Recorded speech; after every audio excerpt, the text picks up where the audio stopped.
কোনো একটা জায়গায় একটা নির্দিষ্ট বিন্দুর অবস্থান আমরা ঠিক কিভাবে বলতে পারি? প্রশ্নটা শুনতে খুব সহজ মনে হলেও এর কিন্তু দুটো অসাধারণ সুন্দর সমাধান আছে। চলুন আজ এই দুটো পদ্ধতিকে একটু কাছ থেকে চেনা যাক। তাহলে আজ আমরা কি কি বিষয় নিয়ে কথা বলবো তার একটা ছোট্ট ঝলক দেখে নিই। আমরা একদম গোড়ার ধারণা দিয়ে শুরু করব আর ধীরে ধীরে দেখব আমাদের বাস্তব জীবনে এই জটিল বিষয়গুলো আসলে কতটা কাজে লাগে। চলুন তাহলে শুরু করা যাক একেবারে মূল প্রশ্নটা দিয়ে। এই যে আমরা বলি কোনো একটা জিনিস কোথায় আছে, এই অবস্থানটা আমরা ঠিক কিভাবে বর্ণনা করি? আচ্ছা, একটু ভাবা যাক তো। আমরা যখন কাউকে কোনো জায়গার ঠিকানা বোঝাই কিভাবে বলি? খেয়াল করলে দেখা যাবে সাধারণত আমরা দুই রকম পদ্ধতির আশ্রয় নিই, তাই না? একটা উপায় হলো শহরের রাস্তার মতো করে বলা যে ৩ ব্লক সোজা গিয়ে ডানে যান, তারপর ৪ ব্লক উত্তরে। আরেকটা উপায় হলো সোজাসুজি বলা যে এখান থেকে ৫ মাইল দূরে ঠিক ওই দিকে। মজার ব্যাপার হলো এই দুটো সাধারণ পদ্ধতির মধ্যেই কিন্তু আমাদের আজকের আলোচনার মূল রহস্যটা লুকিয়ে আছে। আমাদের প্রথম পদ্ধতি মানে ওই যে শহরের গ্রিড পদ্ধতি, গণিতের ভাষায় ওটাকেই বলা হয় রেক্ট্যাঙ্গুলার বা কার্তেশীয় স্থানাঙ্ক ব্যবস্থা। আর এর নামটা এসেছে বিখ্যাত দার্শনিক এবং গণিতবিদ রেনে দেকার্তের নাম থেকে। তো এই কার্তেশীয় ব্যবস্থাটা আসলে কি? খুব সহজ করে বললে এটা এমন একটা সিস্টেম যেখানে দুটো লম্বালম্বি দাগ বা অক্ষ ব্যবহার করে কোনো বিন্দুর অবস্থান মাপা হয়, ঠিক যেন একটা গ্রাফ পেপার। এই সিস্টেমটা বুঝতে গেলে এর কয়েকটা মূল উপাদানকে চিনতে হবে। যেখানে দুটো অক্ষ একে অপরকে ছেদ করে সেটা হলো এর মূলবিন্দু বা অরিজিন, যার মান ০, ০।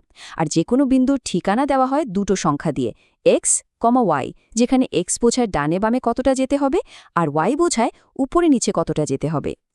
কিন্তু কোনো জায়গার অবস্থান বলার কি এটাই একমাত্র উপায়? না, একদমই না। আর এখানেই আসছে আমাদের দ্বিতীয় ব্যবস্থাটা। মনে আছে তো আমাদের সেই সোজাসুজি পদ্ধতিটার কথা? এটা অনেকটা সেরকমই। তাহলে এই পোলার স্থানাঙ্ক ব্যবস্থা কিভাবে কাজ করে? এখানে কোনো গ্রিড নেই, তার বদলে আছে একটা কেন্দ্রবিন্দু, যাকে বলা হয় পোল। কোনো জায়গার অবস্থান বোঝাতে এখানে দুটো জিনিস লাগে। প্রথমটা হলো কেন্দ্র থেকে ওই জায়গাটার সরাসরি দূরত্ব, আর দ্বিতীয়টা হলো একটা নির্দিষ্ট সরল রেখার সাথে তৈরি হওয়া কোণ। ঠিক কার্তেশীয় সিস্টেমের মতোই পোলার সিস্টেমেরও কিছু নিজস্ব উপাদান আছে। এর কেন্দ্রবিন্দুকে বলা হয় পোল। কেন্দ্র থেকে বিন্দু পর্যন্ত সরাসরি দূরত্বকে প্রকাশ করা হয় আর দিয়ে, আর কোণটাকে বলা হয় থিটা বা থিটা। বেশ, দুটো সিস্টেম সম্পর্কে তো জানা হলো।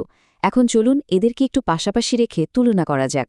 তাহলে এদের মধ্যেকার মিল অমিল আর সুবিধা অসুবিধাগুলো আরও পরিষ্কারভাবে বোঝা যাবে।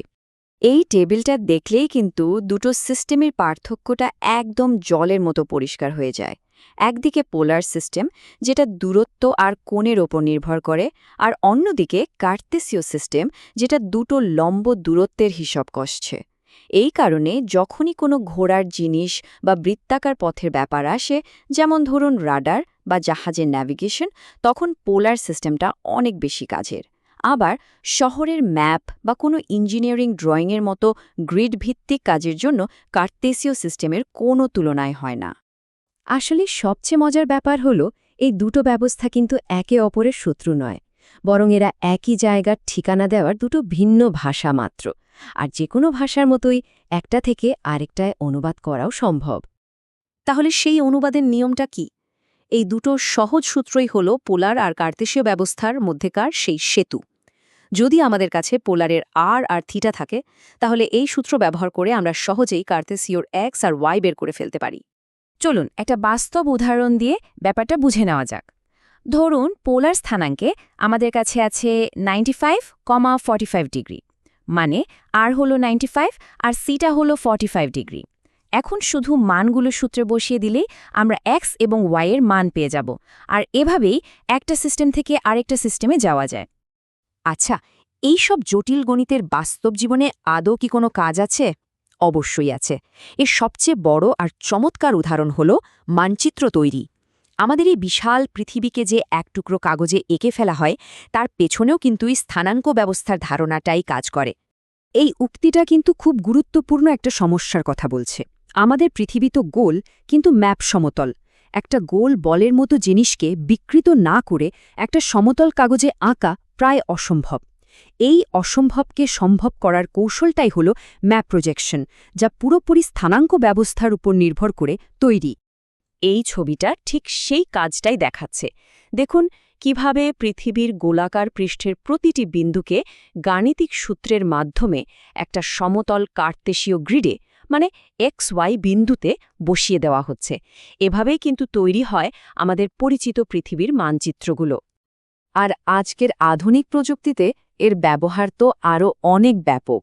যেমন ধরুন জিওগ্রাফিক্যাল ইনফরমেশন সিস্টেমস বা সংক্ষেপে GIS, গুগল ম্যাপস থেকে শুরু করে স্যাটেলাইট ইমেজ বিশ্লেষণ, এমনকি আমাদের ফোনে থাকা GPS পর্যন্ত সবকিছুর পেছনেই রয়েছে এই স্থানাঙ্ক ব্যবস্থা, যা স্ক্রিনের প্রতিটি পিক্সেলের নিখুঁত অবস্থান নিশ্চিত করে। তাহলে পুরো আলোচনার শেষে একটা প্রশ্ন কিন্তু থেকেই যায়, আমাদের এই চেনা জগৎকে বোঝানোর জন্য কোন সিস্টেমটা আসলে বেশি উপযোগী? শহরের রাস্তার মতো ছকে বাঁধা কার্তেশীয় ব্যবস্থা, নাকি খোলা মাঠে বা বিশাল সমুদ্রে পথ দেখানোর জন্য পোলার ব্যবস্থা?